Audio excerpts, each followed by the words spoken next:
बिस्मिल्लाहिर्रहमानिर्रहीम। अस्सलाम वालेकुम नाज़रीन, नई अपडेट में खुश आमदीद ख़वातीन व हज़रात। और यहाँ पर आपको बताते चलें, पाकिस्तान में पेट्रोलियम मसनूआत में इजाफे के बाद ट्रांसपोर्टर्स ने एहतजाज से मुतल्लिक नया ऐलान जारी कर दिया है।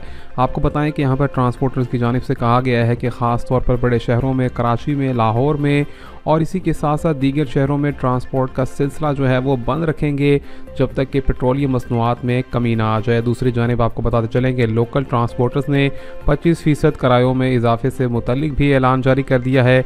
उनका कहना है कि आइंदा आने वाले दिनों में पेट्रोलियम मसनूआत की कीमत में 13.35% जो पेट्रोलियम मसनूआत में इजाफा देखा गया है, उसके बाद से अब दोबारा से कीमतों में इजाफा होगा। अगर इजाफा कम नहीं किया गया तो पेट्रोलियम मसनूआत के इजाफे की वजह से ट्रांसपोर्ट का सिलसिला भी मुतासिर रहेगा।